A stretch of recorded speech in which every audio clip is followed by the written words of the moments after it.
بات کی بھی تھوڑی سی وضاحت کر دیں کہ مسلم لیگ نون کے حق میں مولانا فضل الرحمان کے امیدوار مولانا صادق وہ ان کے حق میں دستبردار ہو گئے ہیں۔ یہ تو ایسی کوئی بڑی بات نہیں ہے، لیکن وہاں پہ ANP کا امیدوار بھی کھڑا تھا، وہ بھی مسلم لیگ نون کے حق میں دستبردار ہو گیا ہے۔ مسلم لیگ نون اور ANP کے درمیان انتہائی قسم کی محاذرائی تھی، اس کے باوجود وہاں پہ ANP مسلم لیگ نون کی حمایت کر رہی ہے۔ اور وہاں پہ یہ بھی ایک بڑا دلچسپ معاملہ ہے کہ پیپلز پارٹی کی حمایت وحدت المسلمین کر رہی ہے۔ وحدت المسلمین پورے پاکستان میں اور گلگت بلتستان میں تحریک انصاف کی اتحادی ہے، لیکن پیپلز پارٹی کا وہاں پہ کراچی میں حلقہ 249 میں وہ حمایت کر رہی ہے۔ تو دیکھتے ہیں کہ اونٹ کس کروٹ بیٹھتا ہے۔ وہاں پہ جب تک نتائج سامنے نہیں آ جاتے کسی قسم کی کوئی پیش گوئی نہیں کی جا سکتی کہ تحریک انصاف کا امیدوار جیتے گا یا مسلم لیگ نون کا امیدوار جیتے گا۔ بہرحال وہاں پہ پیپلز پارٹی کی حکومت بھی ہے، وہاں پہ پیپلز پارٹی کی حکومت ہے، اس کا امیدوار بھی جیت سکتا ہے کیونکہ حکومت اپنے پورے وسائل وہاں پہ لگا رہی ہے۔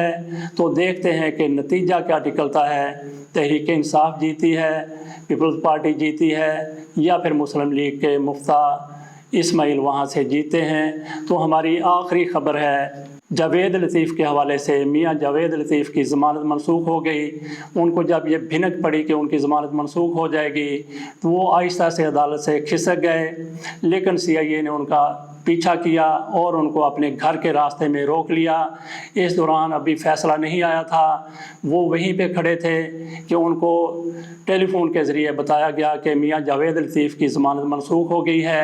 میاں جاوید لطیف کو CIA کے افسروں نے وہیں پہ گرفتار کر لیا اور تھانے بھیج دیا یا حوالات بھیج دیا، جہاں بھی ان کا مقدر تھا وہاں پہ ان کو ٹھہرا دیا گیا۔ جاوید لطیف نے اس وقت میاں نواز شریف کی خوشامد میں کلابیں ملانے کی کوشش کی تھی، نمبر ٹنگنے کی کوشش کی تھی۔ جب میاں نواز شریف نے کہا تھا کہ مریم نواز کو فوج کی طرف سے دھمکی دی گئی ہے کہ ہم اس کو سمیش کر دیں گے، گویا اس کا خاتمہ کر دیں گے اگر یہ لائن پہ نہ آئی، اگر اس کے رویے میں نرمی پیدا نہ ہوئی۔ مریم نواز شریف کی طرف سے کہا گیا تھا کہ مجھے دھمکی دی گئی ہے، نہ صرف دھمکی دی گئی ہے بلکہ مجھے غلیظ گالیاں بھی دی گئی ہیں۔ تو اس پر مسلم لیگ نون کے حلقوں میں بڑے جذباتی پن کا مظاہرہ سامنے آ رہا تھا، لیکن شاہد خاقان عباسی نے بعد میں کہا کہ مریم نواز شریف کو براہ راست کسی فوجی نے فون نہیں کیا تھا، ایک صحافی نے آ کے بتایا تھا کہ مریم نواز کے حوالے سے فوجی افسر نے یہ ہمیں پیغام دیا ہے۔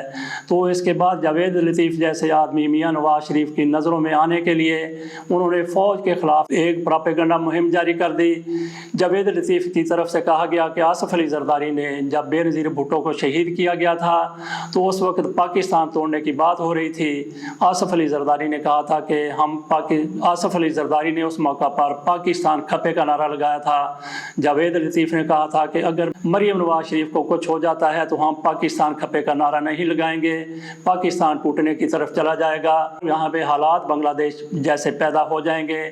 جاوید لطیف نے یہ کہہ کے اس اپنی بات کے اوپر انہوں نے بڑے عزم اور ارادے کا اظہار کیا کہ میں اپنی بات واپس نہیں لوں گا اور نہ ہی میں عدالت میں ضمانت کے لیے جاؤں گا۔ لیکن جب ان کے خلاف مقدمہ درج ہوا تو پھر انہوں نے تفتیش میں تو شامل نہیں ہوئے، عدالت میں چلے گئے۔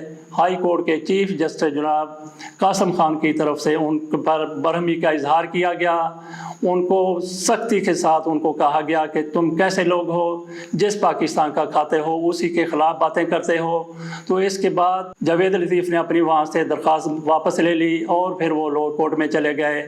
وہاں سیشن جج کی عدالت میں ان کا کیس تھا، ان کو ایک دو بار ان کو ضمانت میں توسیع دی گئی، آج بھی ان کی ضمانت میں توسیع کے لیے ہی کیس معاملہ تھا، لیکن عدالت کی طرف سے ان کی ضمانت کینسل کر دی گئی۔ اس کے بعد میں جاوید لطیف کو اس وقت گرفتار کر لیا گیا جب وہ دم دبا کر فرار ہونے کی کوشش کر رہے تھے۔ آج کی ویڈیو میں ہم یہاں تک بات کریں گے، کل انشاءاللہ نئے خبروں کے ساتھ آپ کے سامنے حاضر ہوں گے۔ پاکستان زندہ باد، اللہ حافظ۔